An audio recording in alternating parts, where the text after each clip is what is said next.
സംസ്ഥാന സർക്കാരിന്റെ സാമ്പത്തിക സ്ഥിതി വിശദീകരിക്കുന്ന ധവളപത്രം മുഖ്യമന്ത്രി വി.ഡി. സതീശൻ നിയമസഭയുടെ മേശപ്പുറത്ത് വച്ചു. സംസ്ഥാനത്തിന്റെ യഥാർത്ഥ സാമ്പത്തിക സ്ഥിതിയും മുൻ സർക്കാരിന്റെ സാമ്പത്തിക ഇടപാടുകളും ചൂണ്ടിക്കാണിക്കുന്ന ഈ റിപ്പോർട്ടിനെതിരെ പ്രതിപക്ഷം വിയോജനക്കുറിപ്പ് നൽകിയിട്ടുമുണ്ട്. മുൻ ധനമന്ത്രി കെ.എൻ. ബാലഗോപാലാണ് സഭയിൽ പ്രതിപക്ഷത്തിന്റെ വിയോജനക്കുറിപ്പ് അവതരിപ്പിച്ചത്. യു.ഡി.എഫ്. സർക്കാർ പുറത്തിറക്കിയ ഈ ധവളപത്രത്തിലെ അതീവ ഗുരുതരമായ സാമ്പത്തിക വിവരങ്ങളാണ് ഇപ്പോൾ പുറത്തു വന്നിട്ടുള്ളത്. കേരളത്തിന്റെ ആകെ കടബാധ്യത 5.7 ലക്ഷം കോടി രൂപയാണെന്നാണ് ധവളപത്രം വ്യക്തമാക്കുന്നത്. സംസ്ഥാനത്തിന്റെ ആകെ വരുമാനത്തിന്റെ 77% ശമ്പളം, പെൻഷൻ, പലിശ എന്നിവ നൽകാനായിട്ടാണ് ചെലവഴിക്കുന്നത്.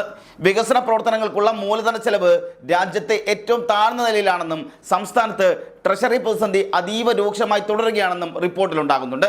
കടമെടുത്ത പണം അത് മാത്രമാണ് നിലവിൽ ട്രഷറിയിൽ ബാക്കിയുള്ളത്. 2026 മാർച്ച് 31-ന് 6322 കോടി രൂപയായിരുന്നു ട്രഷറി നീക്കിയിരിപ്പെങ്കിൽ ഏപ്രിൽ ഇത് 5263 കോടിയായും ഇക്കഴിഞ്ഞ മെയ് 16 വരെ അത് 2211 കോടിയായും ചുരുങ്ങിയെന്ന് ധവളപത്രം അക്കമിട്ട് നിരത്തുന്നുണ്ട്. മുൻ സർക്കാരിന്റെ കാലത്തെ കിഫ്ബിയുടെ പ്രവർത്തനങ്ങൾക്കെതിരെയും രൂക്ഷ വിമർശനമാണ് ധവളപത്രത്തിലുള്ളത്. കിഫ്ബിക്ക് നിലവിൽ ഏകദേശം 21,000 കോടി രൂപയുടെ വായ്പാ ബാധ്യതയുണ്ടെന്നും ഈ കടങ്ങൾ യഥാർത്ഥത്തിൽ സംസ്ഥാനത്തിന്റെ തന്നെ ബാധ്യതകളാണെന്നും റിപ്പോർട്ട് ചൂണ്ടിക്കാണിക്കുന്നുമുണ്ട്. കേരളത്തിലെ പ്രമുഖ പൊതുമേഖലാ സ്ഥാപനങ്ങളായ KSRTC, KSEB, കേരള ജല അതോറിറ്റി എന്നിവ വലിയ നഷ്ടത്തിലാണ് പോകുന്നത്. സംസ്ഥാനത്തിന്റെ നികുതി വരുമാനവും കേന്ദ്ര സഹായവും പ്രതീക്ഷിച്ചതിലും കുറവായതാണ് സാമ്പത്തിക സമ്മർദ്ദം വർദ്ധിപ്പിച്ചത്. പ്രതിസന്ധി മറികടക്കാൻ ബെവ്കോയും സപ്ലൈകോയും തമ്മിൽ ലയിപ്പിക്കണമെന്ന നിർദ്ദേശവും ജീവനക്കാരുടെ വിരമിക്കൽ പ്രായം ഉയർത്തണമെന്നും ശമ്പള പരിഷ്കരണം 10 വർഷത്തിലൊരിക്കൽ മാത്രം മതിയെന്നുമുള്ള വിപ്ലവകരമായ നിർദ്ദേശങ്ങളാണ് ധവളപത്രം മുന്നോട്ട് വയ്ക്കുന്നുണ്ട്. എന്നാൽ ധവളപത്രം മേശപ്പുറത്ത് വെച്ച് കൈയടിച്ചത് കൊണ്ട് കാര്യമില്ല എന്നായിരുന്നു മുൻ ധനമന്ത്രി കെ.എൻ. ബാലഗോപാലിന്റെ പ്രതികരണം എന്നത്. ധവളപത്രം സഭയിൽ വെക്കുന്നത് നല്ലതാണെന്നും ഇതുവരെ പറഞ്ഞുകൊണ്ടിരുന്ന നുണകൾക്ക് പകരം സത്യങ്ങൾ പുറത്തു വരട്ടെ എന്നും അദ്ദേഹം പറയുകയും ചെയ്തു. അതേസമയം ധവളപത്രം തയ്യാറാക്കുന്നതിനായി സർക്കാർ ചുമതലപ്പെടുത്തിയ 3 അംഗ സമിതി സർക്കാർ സംവിധാനത്തിന് പുറത്തുള്ളവരാണെന്നും ധനകാര്യ വകുപ്പിനെ പൂർണ്ണമായി ഇരുട്ടിൽ നിർത്തി ബാഹ്യ സംവിധാനത്തെ ഏർപ്പെടുത്തി തയ്യാറാക്കിയതിനാൽ ഇതിന് നിയമപരമായ പിൻബലമില്ല എന്നും ഇതൊരു ഔദ്യോഗിക രേഖയല്ല എന്നും അദ്ദേഹം ആരോപിക്കുകയും ചെയ്തു. ഇത്തരമൊരു രേഖ ഉണ്ടാക്കാൻ ഈ സഭ ആരെയും ചുമതലപ്പെടുത്തിയിട്ടില്ല എന്നാണ് ബാലഗോപാൽ ചൂണ്ടിക്കാട്ടിയത്. സർക്കാർ വ്യവസ്ഥാപിത നടപടിക്രമങ്ങൾ പാലിക്കാതെ രഹസ്യ സ്വഭാവമുള്ള ധനകാര്യ വകുപ്പിന്റെ രേഖകൾ സർക്കാർ സർവീസിൽ ഇല്ലാത്തവരെ ഏൽപ്പിച്ചത് അംഗീകരിക്കാൻ കഴിയില്ല. സംസ്ഥാന സർക്കാരിന്റെ സാമ്പത്തിക സ്ഥിതിയെ സംബന്ധിച്ച രഹസ്യ വിവരങ്ങൾ പുറത്തു പോകുന്നത് ഭരണഘടനാ വിരുദ്ധവും കടുത്ത ചട്ടലംഘനവുമാണ്. അത്തരമൊരു രേഖ സഭാ നടപടികളുടെ ഭാഗമാകാൻ അനുവദിക്കുകയും ചെയ്യരുത്. സർക്കാർ ആഗ്രഹിക്കുന്നുണ്ടെങ്കിൽ ചട്ടങ്ങൾ പാലിച്ച് ധവളപത്രം തയ്യാറാക്കാൻ ധനകാര്യ വകുപ്പിനെ തന്നെയായിരുന്നു ചുമതലപ്പെടുത്തേണ്ടിയിരുന്നത്. നടപടിക്രമങ്ങൾ പാലിക്കാതെ തയ്യാറാക്കിയ ഇത്തരം പൊളിറ്റിക്കൽ ഡോക്യുമെന്റ് സഭാരേഖകളുടെ ഭാഗമാക്കാൻ അനുവദിക്കരുതെന്നും റൂളിംഗ് വേണമെന്നും പ്രതിപക്ഷം ആവശ്യപ്പെടുകയും ചെയ്തിരുന്നു. കൂടാതെ സർക്കാർ കണക്കുകൾ ഓഡിറ്റ് ചെയ്യാനുള്ള അവകാശം AGക്ക് മാത്രമാണെന്നും AGക്ക് പോലും കൊടുക്കാത്ത കണക്കുകൾ എങ്ങനെ പുറത്തു കൊടുക്കുമെന്നും കെ.എൻ. ബാലഗോപാൽ ചോദിക്കുകയും ചെയ്തു. പേടിയില്ലെന്ന് വ്യക്തമാക്കിയ അദ്ദേഹം ധവളപത്രം മേശപ്പുറത്ത് വെച്ചിട്ട് എന്ത് വിയോജിപ്പ് അറിയിക്കാനെന്നും കൂട്ടിച്ചേർക്കുകയും ചെയ്തു.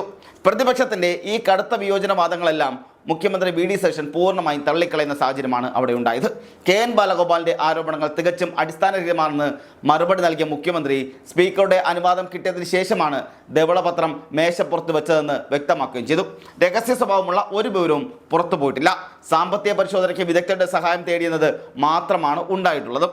ധനകാര്യ വകുപ്പിന്റെ നേതൃത്വത്തിൽ മന്ത്രിസഭയുടെ കൃത്യമായ അനുമതിയോടെ തന്നെയാണ് ധവളപത്രം തയ്യാറാക്കിയിട്ടുള്ളത്. ബജറ്റിൽ പ്രഖ്യാപിക്കുന്ന കാര്യങ്ങൾ മാത്രമാണ് ഈ രേഖയിൽ ഉണ്ടായിട്ടുള്ളതും.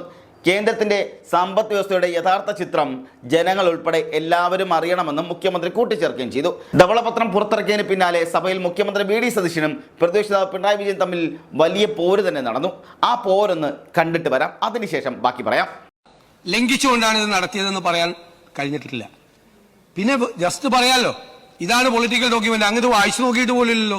വായിച്ചു പോലും നോക്കാതെ അങ്ങയുടെ കയ്യിൽ ഇപ്പൊ കോപ്പി എത്തുന്നേ ഉള്ളൂ. അതിനു മുമ്പ് ഇതൊരു പൊളിറ്റിക്കൽ ഡോക്യുമെന്റ് ആണെന്ന് അങ്ങ് എങ്ങനെയാണ് മുൻകൂട്ടി പറയുന്നത്? അത് മുൻവിധിയോടുകൂടി അങ്ങ് പറയാണ്, മുൻവിധിയോടുകൂടി. അതിന്റെ കവർ എത്തുന്നേ ഉള്ളൂ. അവിടെ ആ കവർ എത്തുന്നേ ഉള്ളൂ. എന്റെ കയ്യിൽ കിട്ടിയ, ഞങ്ങൾ ക്യാബിനറ്റ് പരിശോധിച്ചുകൊണ്ട് എനിക്കറിയാം, അങ്ങ് ഇത് കണ്ടിട്ട് പോലുമില്ല.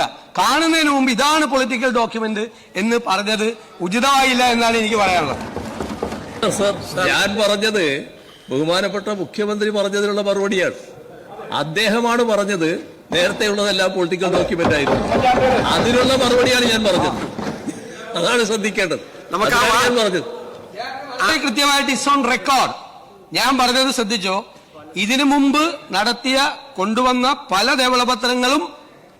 ധവളപത്രങ്ങളും അല്ലല്ല, നോക്കിക്കോ, ഇറ്റ്സ് ഓൺ റെക്കോർഡ്. ധവളപത്രങ്ങളും പൊളിറ്റിക്കൽ ഡോക്യുമെന്റ് ആയിരുന്നു. ഇതല്ല എന്നാണ് പറയുന്നത്. നോക്കിക്കോ, നിങ്ങൾ പരിശോധിക്കുക. രണ്ടാമത്തെ കാര്യം, അല്ല, നിങ്ങൾ ബോധം ഉണ്ടാക്കിയല്ലേ? ഞങ്ങളിപ്പോ അദ്ദേഹം പറഞ്ഞതല്ലേ ഞാൻ മറുപടി പറയുന്നത്. നിങ്ങള് അതുകൊണ്ട് എന്താ കുഴപ്പം? നിങ്ങള് ഇതിനു മുൻപ് ഇങ്ങനെയാണ് ചെയ്തത്, അതുകൊണ്ട് നിങ്ങളും ഇങ്ങനെ ചെയ്യണം. അങ്ങനെ ചെയ്യണമെങ്കിൽ അത് പാലിക്കേണ്ട ഏതെങ്കിലും നടപടിക്രമങ്ങൾ ലംഘിച്ചാൽ അത് പറയാം. ഞങ്ങൾക്ക് ഞങ്ങളുടേതായ രീതിയുണ്ട്. ഞാൻ പറഞ്ഞല്ലോ, നിങ്ങൾ പിന്തുടരുന്ന നയം തുടരാനല്ല ഞങ്ങൾ ഇവിടെ ഇരിക്കുന്നത്. ഞങ്ങളെ ജനങ്ങൾ ഇവിടെ ഇരുത്തിയിരിക്കുന്നത് അതിനല്ല. ആ നയങ്ങൾക്ക് മാറ്റമുണ്ടാകണം, ആ സമീപനങ്ങൾക്ക് മാറ്റമുണ്ടാകണം. അതിനാണ് നിങ്ങളെ പരാജയപ്പെടുത്തി ഞങ്ങളെ വിജയിപ്പിച്ച് ഞങ്ങളെ ഈ കസേരകളിൽ ഇരുത്തിയിരിക്കുന്നത്. ആ മാറ്റം ഉണ്ടാവുക തന്നെ ചെയ്യും.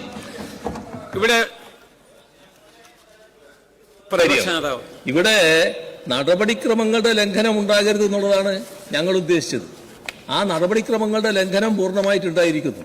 അത് തെരഞ്ഞെടുപ്പ് വിജയം കൊണ്ട് എന്തുമാകാം എന്ന നിലയിൽ മുഖ്യമന്ത്രി പറയുന്നത് ശരിയായ നടപടിയില്ല, അത് ശരിയായ ക്രമമല്ല. ഏതായാലും ഈ ഡോക്യുമെന്റ് സഭയുടെ പ്രോപ്പർട്ടി ആയിട്ട് വന്നല്ലോ.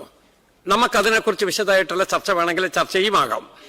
ഇന്ന് സഭയിൽ സർക്കാർ മേശപ്പുറത്ത് വെച്ചിരിക്കുന്ന ഈ ധവളപത്രം ക്യാബിനറ്റ് അംഗീകരിച്ചതാണ് എന്നുള്ളതാണ് ഇതിലെ പ്രധാനപ്പെട്ട ഒരു ഘടകം. ഒരു ഔദ്യോഗിക രേഖയായിട്ടാണ് അത് ഈ സഭയുടെ മുമ്പിൽ വന്നിട്ടുള്ളത്. മുഖ്യമന്ത്രി പറഞ്ഞ വിശദീകരണത്തിന്റെ അടിസ്ഥാനത്തിൽ ശ്രീ കെ എൻ ബാലഗോപാൽ ഉന്നയിച്ച വിഷയത്തിലെ ക്രമപ്രശ്നമുള്ളതായിട്ട് ചെയർ കാണുന്നില്ല. അതുകൊണ്ട് ധവളപത്രം മേശപ്പുറത്ത് വെച്ച് നമുക്ക് ബാക്കി അനന്തര നടപടികളിലേക്ക് നീങ്ങാവുന്നതാണ്. അതിനുള്ള സന്ദർഭം ഇവിടെ ഉണ്ടാവുകയും ചെയ്യും. നിങ്ങളിപ്പോൾ കണ്ടത് ധവളപത്രം തയ്യാറാക്കിയത് ധനകാര്യ വകുപ്പല്ല എന്നും ഇത് വെറുമൊരു രാഷ്ട്രീയ രേഖ മാത്രമാണെന്നും പ്രതിപക്ഷ നേതാവ് പിണറായി വിജയൻ ആരോപിക്കുന്നതാണ്.